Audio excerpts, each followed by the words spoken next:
उत्तर प्रदेश के जनपद मौनपुरी के अधिवक्ताओं के द्वारा जनपद में तैनात सीजेएम के विरोध में प्रार्थना पत्र बार एसोसिएशन अध्यक्ष को सौंपा गया, जिसमें कहा गया कि सीजेएम मैडम तरन्नुम खान के द्वारा सभी कार्यों में शिथिलता दिखाई जा रही है, जिसके चलते सभी अधिवक्ताओं के द्वारा यह भी निर्णय लिया गया है कि अनिश्चितकालीन बहिष्कार किया जाए और कोई भी अधिवक्ता सीजेएम कोर्ट में कार्य करता पाया गया तो उसकी सदस्यता हमेशा के लिए रद्द कर दी जाएगी।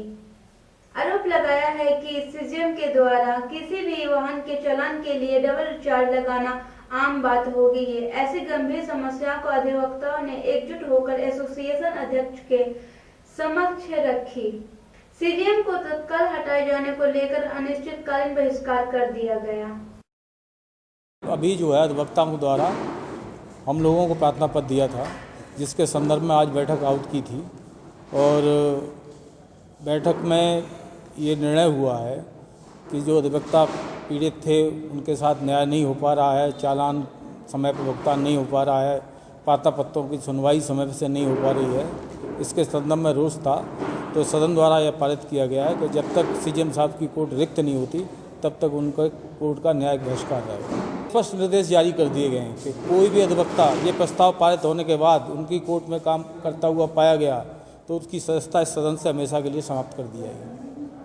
हमारे संघ के अधिवक्ता श्री हंसराज सिंह यादव जी द्वारा एक प्रस्ताव दिया गया हम लोगों को कि अविलंब मीटिंग बुलाई जाए, जिस पर आज विचार किया गया है। सीजेएम महोदया मैनपुरी द्वारा लगातार अपनी मनमानी की जा रही है, प्रार्थना पत्रों का निस्तारण नहीं किया जा रहा समय से, जो चालानी आती है चालानी का भी समय से निस्तारण नहीं किया जाता है, अधिवक्ताओं को बहुत परेशान किया जाता है।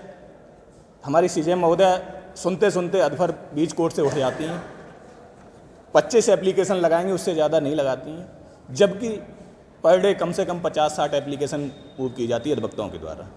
खबर यूपी के संतकबीरनगर से है, जहां जनपद के लिए एक आदर्श स्थापित करते हुए बघौली विकासखंड के ग्राम पंचायत आटा कला ग्राम प्रधान प्रतिनिधि अखलाक अहमद ने ग्राम पंचायत के 5 वर्षों के कार्यकाल में सभी विकास कार्यों को पूरे करते हुए कीर्तिमान स्थापित किया। ग्राम पंचायत के समस्त राजस्व ग्रामों को विकास के पथ पर लाते हुए मूलभूत सुविधाओं सहित ग्राम पंचायत को हाईटेक ग्राम प्रधान का दर्जा दिया। ग्राम पंचायत के 5 लाख बेमिसाल के तहत प्रेस वार्ता के दौरान अखलाक अहमद ने बताया कि जनप्रतिनिधि अगर चाहे गोवा विकास के कीर्तिमान को स्थापित कर सकता है। यह तभी मुमकिन हुआ जब केंद्र और प्रदेश सरकार द्वारा ग्राम पंचायत को विकास के पथ पर दौड़ाने के लिए समुचित धनराशि उपलब्ध कराई गई, जिसका सही इस्तेमाल करके आज ग्राम पंचायत को पूर्ण रूप से विकसित कर दिया गया है तथा पूरे ग्राम पंचायतों को सीसीटीवी कवरेज में लाया दिया गया है, जिससे कहीं पर भी कोई घटना घटे तो उस कारणों का पता लगाया जा सके। इसके साथ ही ग्राम पंचायत में विकास के लिए अब कोई भी कार्य बचा नहीं, समस्त विकास कार्य पूर्ण हो चुके हैं।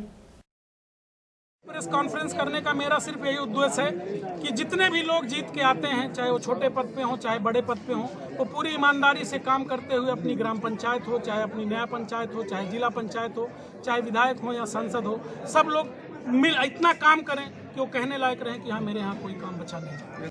ललितपुर में जहां एक और सरकार गरीब लाभार्थियों को पोषण युक्त भोजन के लिए राशन की दुकानों के माध्यम से साफ और शुद्ध क्वालिटी युक्त चना वितरण करवा रही है, ताकि गरीबों को पोषण युक्त भोजन कर स्वस्थ रह सके, तो वहीं दूसरी ओर आपूर्तिकर्ता फर्म नेफ्ट द्वारा राशन की दुकानों का चना भिजवाने का काम किया जा रहा है, लेकिन आपूर्तिकर्ता फर्म से लेकर ट्रकों के माध्यम से राशन की दुकानों तक चना की आपूर्ति में बड़ा घोटाला किया जा रहा है। गोदाम से ट्रकों में लादकर जब चना की बोरी राशन की दुकानों तक पहुंचती है तो इसी बीच बोरियों में से चना निकालकर उसमें मिट्टी और कंकड़ की मिलावट कर दी जाती है, जो राशन की दुकान पर जाकर गरीबों को मुंह का निवाला बन रहा है। इसके साथ ही जब कोटेदारों द्वारा उक्त धुआ हुआ खराब गुणवत्ता का कंकड़ युक्त चना पात्र लाभार्थियों को दिया जाता है तो उनसे कह दिया जाता है कि शासन की तरफ से ऐसा ही खराब चना आ रहा है, लेना है तो लो, नहीं तो मत लो। इसमें हमारा कोई दोष नहीं, सरकार का दोष है। इस तरह का वक्त घोटाला शासन और सरकार की छवि को धूमिल कर रहा है और यह काम ठेकेदारों द्वारा किया जा रहा है। इस मामले में जब जिला पूर्ति अधिकारी से बात की गई तो उन्होंने अपना पलड़ा झाड़ते हुए इस प्रकार की किसी भी जानकारी होने से इनकार कर दिया और जब उन्होंने बताया गया तो उन्होंने कहा कि इस मामले की जांच कर कार्रवाई की जाएगी। जो हमारे सामने चने की बोरी खुली है उसमें क्रेशिंग की गिट्टी निकली है, उसमें जैसे 10% के लगभग। हमारी सरकार को ये बदनाम करने की साजिश है जो ठेकेदारों द्वारा इस राशन की इन कट्टियों में, चने में आधी कट्टी तक क्रेशर की गिट्टी डाली गई है और उनको सील किया गया है। ये तथाकथित जो ठेकेदार है इसके खिलाफ सख्त से सख्त कार्रवाई होना चाहिए, जिससे कि हमारी सरकार को बदनाम करने का जो कार्यक्रम चल रहा है इनका पर्दाफाश होना चाहिए और इसमें जो भी लोग संलिप्त हैं उनके खिलाफ कठोर से कठोर कार्रवाई हो। नई दिल्ली के मोती नगर क्षेत्र के जखीरा इलाके में नगर निगम की टीम अवैध कब्जा हटाने पहुंची, जिसके बाद इलाके के लोगों ने विरोध शुरू कर दिया। भारी पुलिस बल के साथ यहां अवैध कब्जा हटाने की कार्रवाई पुलिस और एमसीडी की मौजूदगी में शुरू कर दी गई। अवैध कब्जा गिराए जाने को लोगों ने विरोध किया। आपको बता दें कि इलाके के आसपास के मकानों को अवैध घोषित किया गया है। इसी अवैध कब्जा पर एक हफ्ते पहले भी बुलडोजर भी चली और आज भी चल रही है। वहीं इस अवैध कब्जा को हटाने जाने का ऑर्डर 2 महीने पहले ही मिल गया था, पर एमसीडी ने ये कार्रवाई उस समय शुरू की जब दिल्ली में सबसे ज्यादा प्रदूषण है। और वहीं एक तरफ प्रभावित लोगों ने आरोप लगाया कि हमें बिना नोटिस दिए ही हटाया गया।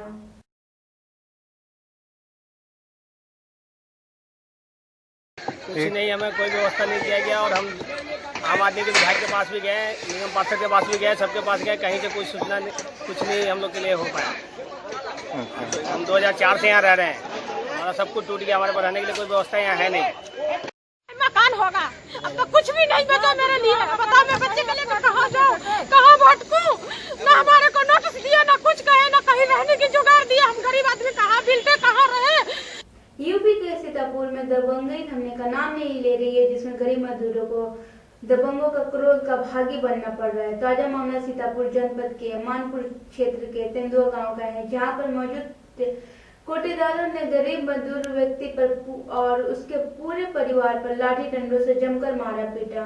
वहीं पीड़ित राकेश कुमार की पत्नी ने बताया कि कुछ दिन पूर्व कच्ची शराब की सूचना पुलिस को देने के आरोप में कोटेदार के परिवार वालों ने उससे रंजिश के चलते शराब के नशे में धुत होकर पूरे परिवार की महिला और बच्चों को जमकर मारा पीटा, जिसमें राकेश की बुरी तरीके से पिटाई कर दी, जिसका सीतापुर जिला चिकित्सालय में इलाज के लिए ले जाया गया, जहां हालत नाजुक होने के कारण उसकी मौत हो गई। वहीं लिखित तहरीर देने के बावजूद थाना मानपुर में एफआईआर दर्ज नहीं की गई, न ही किसी को गिरफ्तार किया गया, जिससे परेशान होकर सीतापुर एसपी से न्याय की गुहार लगानी।